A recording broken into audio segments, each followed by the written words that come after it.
تتوقع خسارة المغرب أمام الأرجنتين لأقل من 20 سنة. تذكروا كلامي جيدا، المغرب سيخسر بهزيمة ثقيلة. الأرجنتين منتخب قوي وسيفوز بنهائي كأس العالم لأقل من 20 سنة. حاحا حاحا حاحا حاحا. انا ارشح المنتخب الارجنتيني يقدر يفوز بكاس صاحبة العالم. الزيغو. عايز اعرف الريحه المعفنه اللي انا شاممها دي. الريحة في واحد ساعه تاسيه بنت كلب دلوقتي.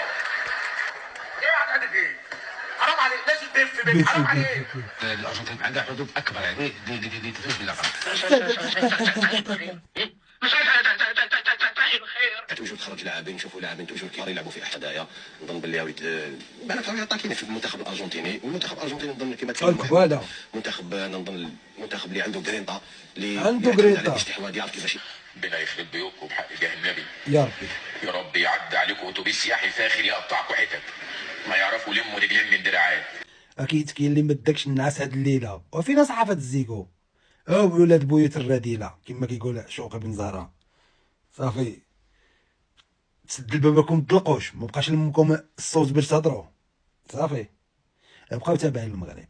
احنا بدينا بكاس العالم وغندوزو لكاس افريقيا وغندوزو لكاس العالم ديال 2026 ان شاء الله. شتي شي خدمه د الرجال. بقاو تابعين المغرب. اتصوروا منا غير الباذنقاني الحاج العثماني رداف زد اللاف.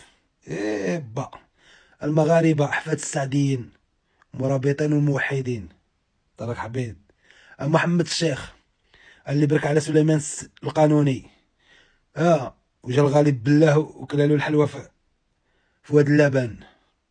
اش غنقول لكم؟ غتموتوا بسمكم المكارب. هاي